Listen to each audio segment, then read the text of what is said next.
ಟ್ರಾನಿಕ್ಸ್ app ಎಲ್ಲರೂ ಕೂಡ ಇದನ್ನ ಕೇಳಿರ್ತಾರೆ, ಯಾರ್ಯಾರು ಏರ್ ಡ್ರಾಪ್ ನ ಮಾಡ್ತಾ ಇರ್ತಾರೆ. ಓಕೆನಾ, ಈ ಕಾಯಿನ್ ಆಗ್ಲೇ ಲಿಸ್ಟ್ ಆಗಿದೆ, ಆದ್ರೂ ಯಾಕೆ ಏರ್ ಡ್ರಾಪ್ ನ ಬಿಟ್ಟಿದ್ದಾರೆ ಅಂತ ಎಷ್ಟೋ ಜನಕ್ಕೆ ಡೌಟ್ ಇತ್ತು. ಅದು ಲಾಂಚ್ ಮಾಡಿದಾಗ ಯಾವುದು ಟ್ರಾನಿಕ್ಸ್ ಆಪ್ ನ. ಹಾಗೆ ಟ್ರಾನ್ ಕಾಯಿನ್ ಅವರು ಕೂಡ ಅಫಿಷಿಯಲ್ ಆಗಿ ಇದ್ರ ಬಗ್ಗೆ ಏನು ಹೇಳೇ ಇರಲಿಲ್ಲ, ಆದ್ರೆ ಹೇಗೆ ಲಾಂಚ್ ಮಾಡೋರು ಇದು ಅಂತ ಇನ್ನೂ ಡೌಟ್ ಇತ್ತು. ಸೊ ಈ ತರ ಯಾವ್ಯಾವ ಏರ್ ಡ್ರಾಪ್ಸ್ ಇರ್ತವೆ ಇವೆಲ್ಲ ಮೆಜಾರಿಟಿ ಸ್ಕ್ಯಾಮ್ ಆಗಿರುತ್ತೆ. ಓಕೆನಾ, ಸೊ ಏರ್ ಡ್ರಾಪ್ಸ್ ಗಳಲ್ಲೂ ಕೂಡ ಸ್ಕ್ಯಾಮ್ ಗಳು ನಡೆಯುತ್ತೆ. ನಾವು ಅದರಲ್ಲಿ ಸ್ವಲ್ಪ ಹುಷಾರಾಗಿ ನೋಡ್ಬೇಕು. ಯಾವ ತರ ನಿಮ್ಗೆ ಆ ಕಂಪನಿ ಬಗ್ಗೆ ತಿಳ್ಕೊಂಡಾಗ ನಿಮ್ಗೆ ಸ್ವಲ್ಪ ಅದ್ರ ಬಗ್ಗೆ ನಾಲೆಡ್ಜ್ ಗೊತ್ತಾಗುತ್ತೆ. ಅವಾಗ್ಲೂ ಕೂಡ ಇದು ಯಾವ್ದು ರಿಯಲ್ ಫೇಕ್ ಅಂತೆಲ್ಲ ಕೂಡ ಗೊತ್ತಾಗುತ್ತೆ. ಸೊ ಏರ್ ಡ್ರಾಪ್ ಅಲ್ಲೂ ಕೂಡ ಫೇಕ್ ಅನ್ನೋದು ಸ್ವಲ್ಪ ಇರುತ್ತೆ.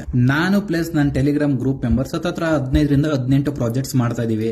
Example Hamster, Gemz, Gleam, MemeFi, Trace, ಕಪ್ಪೆ, ನಾಯಿ.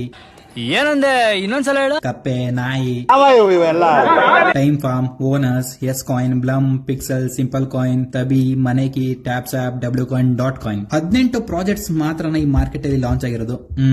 ಅಲ್ವೇ ಅಲ್ಲ, ಹತ್ತತ್ರ 50ರಿಂದ 60 ಪ್ರಾಜೆಕ್ಟ್ಸ್ ಟೆಲಿಗ್ರಾಮ್ ಅಲ್ಲಿ ಲಾಂಚ್ ಆಗಿದೆ. ಆದ್ರೆ ನಾವ್ ಯಾಕೆ 18 ಪ್ರಾಜೆಕ್ಟ್ ಮಾಡ್ತಾ ಇರೋದು? ನಾವು ಈ ತರ ಯಾವ್ದಾದ್ರು ಫೇಕ್ ಇದೆ ಅದನ್ನೆಲ್ಲ ನಾವು ಫಿಲ್ಟರ್ ಔಟ್ ಮಾಡಿ ಆಮೇಲೆ ಚೆನ್ನಾಗಿರೋ ಏರ್ ಡ್ರಾಪ್ಸ್ ಮಾತ್ರ ನಾನು ಮತ್ತೆ ನನ್ನ ಟೆಲಿಗ್ರಾಮ್ ಮೆಂಬರ್ಸ್ ಮಾಡೋದು. ಈ ಟಾನಿಕ್ ಈ ತರ ಎಲ್ಲ ಆಪ್ಸ್ ನೆಲ್ಲ ಯೂಸ್ ಮಾಡಕ್ ಹೋಗ್ಬೇಡಿ. ಈ ತರನು ಕೂಡ ಫೇಕ್ ಏರ್ ಡ್ರಾಪ್ಸ್ ಕೂಡ ಇದೆ ಅಂತ ನಮ್ಗೆ ಹೇಗೆ ಗೊತ್ತಾಗುತ್ತೆ? ನಾನು ಇನ್ಸ್ಟಾ ಚಾನಲ್ ಫಾಲೋ ಮಾಡಿದ್ರೆ ಸಾಕು ಗುರು, ಅಷ್ಟೇ.